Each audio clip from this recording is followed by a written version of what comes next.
Dish है कि जो व्यक्तियों को माने क्या बोलेंगे उसको थौक में आप जाते होंगे शमशान घाट में किसी एक व्यक्ति को अंतिम संस्कार के लिए थौक में कैसा अंतिम संस्कार हो, ठीक है। और आप देख सकते हैं ये वो लोग स्थिति है जिनके तन में ठीक से कपड़ा नहीं है और पेट में भूख है, ये लोग ऐसे आए। ये उस कतार में है। आपको मालूम होगा कि 15 अगस्त के महीने में बरसात होती है जी। बरसात में लोग भीग के आ रहे हैं, काफिला में कैसे आ रहे हैं लोग, कैसे चलते। उस टाइम में भाप इंजन का प्रचलन था।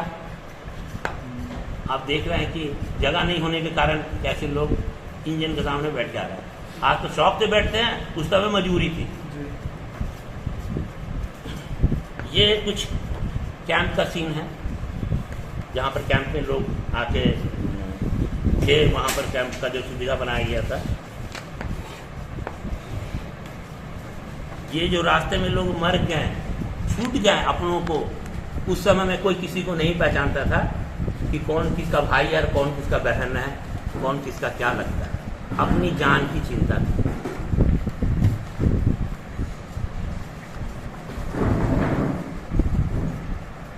यहाँ पर एक डेड बॉडी रहता है तो लोग तुरंत सब अलर्ट हो जाते हैं। ऐसे कई डेड बॉडी यूं ही पड़े थे जिनका कोई ट्रेस नहीं है, जिनका कोई आज नामो निशान नहीं। क्यों कि इनको मन में तो मुआवजा देना पड़ जाएगा सरकार को। मुआवजा कब है से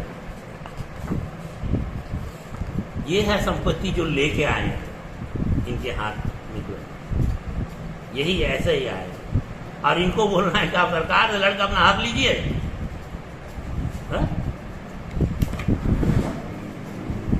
ये उस टाइम में ब्यास एक स्टेशन है पंजाब में, उनका एक दृश्य नदी भी है। ये देखिए मेडिकल की सुविधा, जिसमें आप देख रहे हैं ये सुविधा थी मेडिकल की। पीने के लिए पानी नहीं था, अभी तो मिनरल। अगर वो शहर में है तो शहर में 12 डिफिल एक परिवार को देने के लिए। दूसरी बात है डिमोसाइल की बात। डिमोसाइल में जो यहाँ के मूलवासी हैं उनको तो डिमोसाइल मिलेगा ही, और साथ में ये भी गाइडलाइन में बोला गया है कि जो रिफ्यूजी के पालनहार हो या उनके परिवार के जो सदस्य होंगे उनको जो है झारखंड में डोमिसाइल की सुविधा दी जाएगी। हम चाह रहे हैं कि सुविधा हमें प्राप्त हो। हम चाह रहे हैं कि जो सरकार ने नोटिफिकेशन निकाला है वो इम्प्लीमेंट हो। अगर सरकार ने नोटिफिकेशन निकाला है तो इम्प्लीमेंट करने के लिए निकाला है, सिर्फ दिखावा के लिए तो नहीं निकाला है। इस संबंध में मैंने हाईकोर्ट में भी एक रिट फाइल किया है कि जो शरणार्थी हैं उनको जो है न्याय नहीं मिला है। 75 वर्ष हो गए हैं, वो लीज की जमीन में रह रहे हैं, उनको मालिकाना हक नहीं मिला। ये आवाज हमने बहुत वर्षों में पहले उठाई थी कि मालिकाना हक का, वो मालिकाना हक बाद में चला गया 84 बस्ती के लिए, 86 बस्ती के लिए और बिरसा नगर के लिए। बिरसा नगर के लोगों ने कौन सा भाई देश की कुर्बानी कर दी कि उनको सारा सुविधा दी जा रहा है, रोड, रास्ता, नाली, मेडिकल से सारा सुविधा लेस है उनको। पानी का किसी का टैक्स नहीं लग रहा उनको। वो क्या शरणार्थी थे? सैकड़ों एकड़ जमीन उनको देकर उसको आप मुंह बंद कर दिए हैं कि आप ठीक कर रहिए, क्योंकि वोट बैंक की राजनीति है। शरणार्थी के पास में कोई वोट बैंक नहीं है, इसलिए उनकी बात को कोई सुनने वाला नहीं, उनका कोई प्रतिनिधि नहीं। सरकार ने अभी तक कोई नीति नहीं बनाई, सबसे बड़ी बात है। 75 साल हो गया, कोई इतनी बड़े संख्या में जो शरणार्थी आए हैं उसके लिए आपके पास में नीति बनाने का समय नहीं है, और आप रोज नए नए कानून नीति बनाए जा रहे हैं, इम्प्लीमेंट कर रहे हैं, अमेंडमेंट कर रहे हैं। सब कुछ जम्मू कश्मीर ही नहीं है, और भी जम्मू कश्मीर ही खाली भारत नहीं है। भारत बहुत बड़ा संघ राज्य है जिसमें पूरे भारत में हर राज्यों में शरणार्थी है। यहाँ तक अंडमान निकोबार में भी है शरणार्थी। सिर्फ सिख समुदाय के या बंगाल के और ये नहीं, आदिवासी भी है जो बर्मा से और बांग्लादेश से माइग्रेटेड होकर आज संथाल परगना में है। जाकर पता कीजिए, आज आदिवासी। पर ऐसा सरकार ने कुछ नहीं किया आज तक। सरकार ने सोचा कि बस आगे हैं, किसी तरह अपने से कर लेंगे, अपने से रह लेंगे, जी लेंगे अपने से। जैसे जानवर जीता है रोड में घूम कर, जी लेंगे, खा पी लेंगे, वो भी तो जिंदा है जानवर। उसी तरह आप इंसान के साथ में उसे बर्ताव किए कि उनको ला के यहाँ छोड़ दिए। आप सोचिए, आप धालबूमगढ़ में जाकर छोड़ दिए थे 3,500 व्यक्तियों को, क्यों छोड़ दिए वहां पर? थालकुंगड़ का शहर था, आपने इसलिए छोड़ा था कि टीपू सुल्तान के वंशजों को अंग्रेजों ने वहां ले जाकर छोड़ दिया था। आज भी कई वंशज के लोग हैं प्रखंड में, थालकुंगड़ प्रखंड में, आप वहां उतार दिए। किसी तरह वहां से जमशेदपुर आए, भाई वहां रोजगार है, फैक्ट्री है, कारखाना है। सरकार तो कहती है शरणार्थियों को तुम देश में बसा क्या दिए है? बसा दिए का मतलब क्या? आने दिए, आसान कर दिए। आप मेरी जमीन वापस कर दीजिए, हमको नहीं चाहिए। आप अपनी आज़ादी अपने पास रखिए, मेरा जो संपत्ति था मुझे वापस चाहिए, और नहीं तो वो संपत्ति आपको यहाँ देना होगा, हमारे साथ में न्याय करना होगा उसको। आप मेरा संपत्ति लेके आप राजनीति नहीं कर सकते। आपको देश को आज़ादी पूरे भारत को चाहिए था, और हमको क्या चाहिए था? मौत, लज्जित, अपमानित।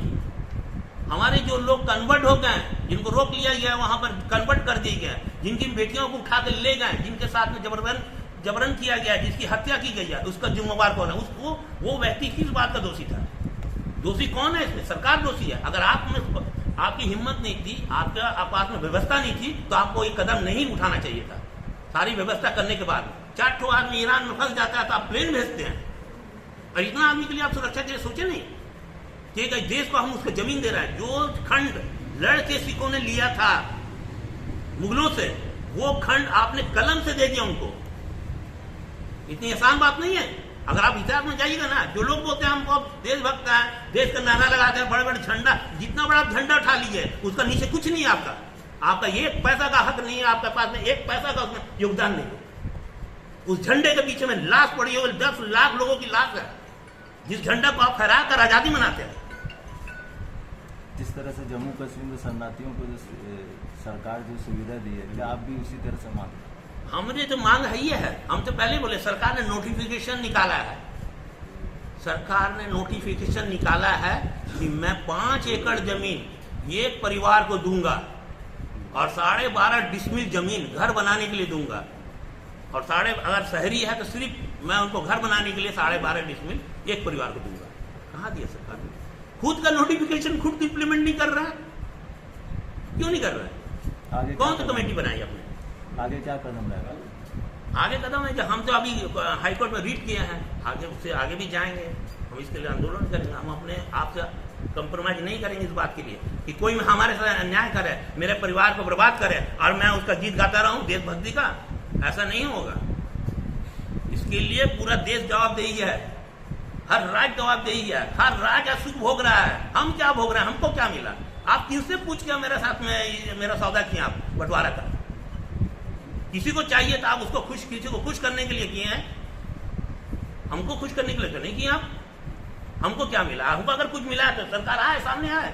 हम बोल रहे हैं सरकार को, चुनौती दे रहे हैं, आए मेरे सामने में दिखाएं, हम दिए हैं आपको। क्या दिए? हमारा अपना खुद का जमीन, जिला सरगोदा, चक नंबर 120, सिखन वाला स्टेशन, जिसको आज निशानाबाद स्टेशन का नाम से परिवर्तन कर दिया पाकिस्तान में। मैं वहां का रहने वाला हूं। मैं पूरे आइडेंटिटी या प्रूफ के साथ बोल रहा हूं। सरकार कुछ दिया तो बोलिए। आप गूंगा बन जाते हैं, जब हमारा आवेदन जाता है आप गूंगा बन जाते हैं, बहरे बन जाते हैं, आप अपंग बन जाते हैं, और कोई बात होता तो आप पूरा पावर में आ जाते हैं। आप कानून दिखलाने और संविधान और 50 तो आप CRPC IPC दिखाने लग जाते हैं। आप कहाँ गए? आपका CRPC IPC और आपका कानून और व्यवस्था जब वो मांग करते हैं तो आप क्यों नहीं आते हैं सामने में? आपने आज तक कभी बुला कर पूछा कि भाई इनका समाधान कैसा होगा? कोई विधायक ने नहीं किया, कोई सांसद ने नहीं किया, आज तक इस बात का विचार नहीं उठाया। आप किसी एक सिख को खड़ा कर दिए, आपने बोला कि भाई त्रिलोक सिंह को आप खड़ा कर दिए हैं, वो IAS अफसर थे और उन्होंने पूरा समाधान कर दिया। आप उनको अफसर को बना दिए, जैसे आप गोपाल सिंह को गवर्नर बना दिए थे। आप पूरा मजा ले लिए सिखों का। ये तो हर बात को किसी को, आप लोग को ज्यादा ही हमसे जानकारी होगी सारी बातें, तो बताने की बात नहीं आज। अपना नाम बताइए। मेरा नाम चंदन सिंह, अल्पसंख्यक शिख सेवा सदन का अध्यक्ष हूँ।